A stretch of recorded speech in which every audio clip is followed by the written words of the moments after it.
Now, I'm pretty sure we all have those stories of our childhood where we were just really, really stupid. You know, we did all that dumb stuff.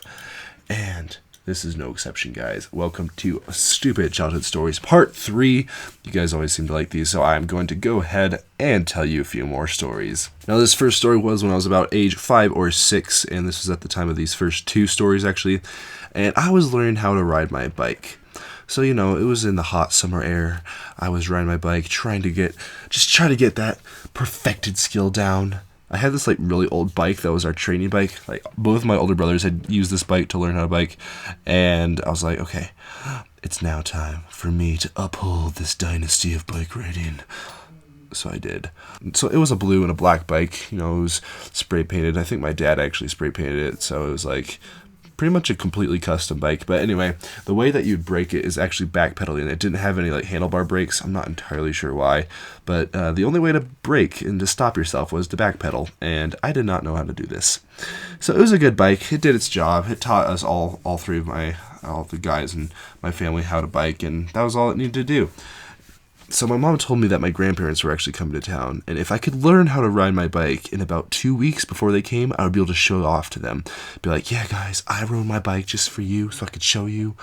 So I was like, okay, I'm going to do this. So I went to work. I worked really hard. I went for hours and hours every day, and I was finally able to get up and go. The only problem was stopping.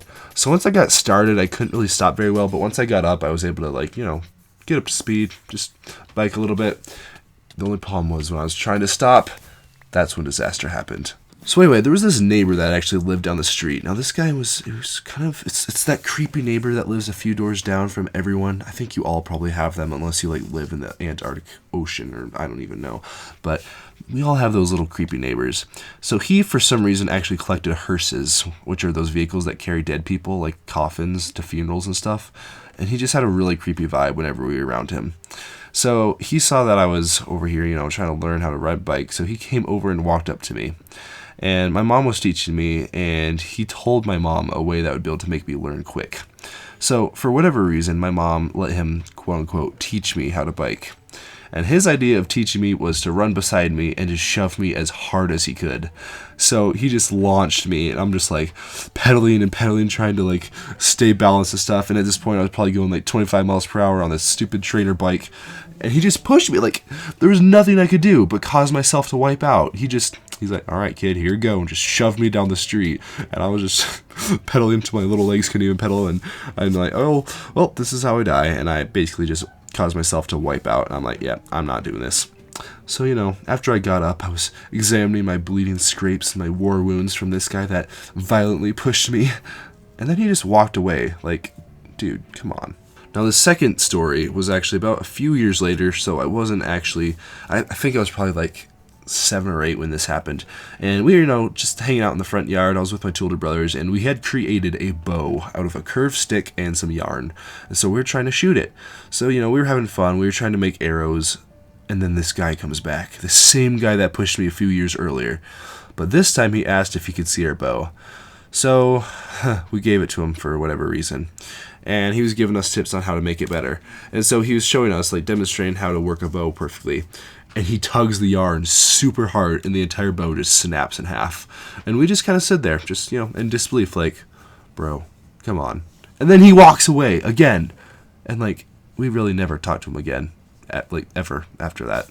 And he really wasn't a bad guy. I don't think he knew how to act around us kids, and he was probably just kind of a socially awkward 65-year-old guy that for some reason wanted to teach kids how to bike and how to shoot bows.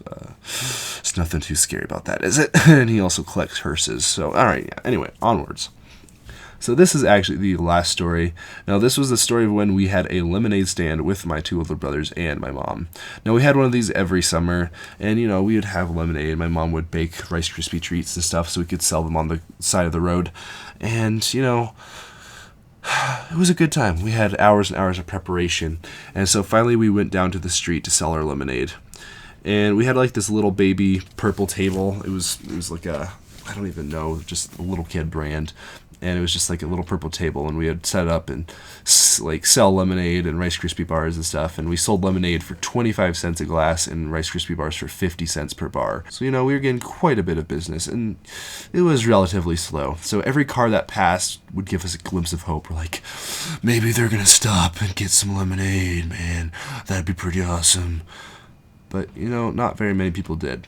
So we had this one lady that actually did stop, and she gave us $20 just for like 2 cups of lemonade and a Rice Krispie bar. Like, she gave us $20 just as a donation. It was so amazing. And, you know, so after quite a few cars, you know, they're like, okay, we got about $50 or so. We're just going to call it a day. Because actually a lot of people tipped. It was pretty awesome. But, you know, at this point, we're like, okay, we're just going to call it a day. It was a good day. We got enough sales and quite a few cars. It was kind of slow compared to last year, but it was all right. And then all of a sudden, this big pickup truck just comes, and he's like, stops right next to our lemonade stand. And he takes a look at like what we're selling.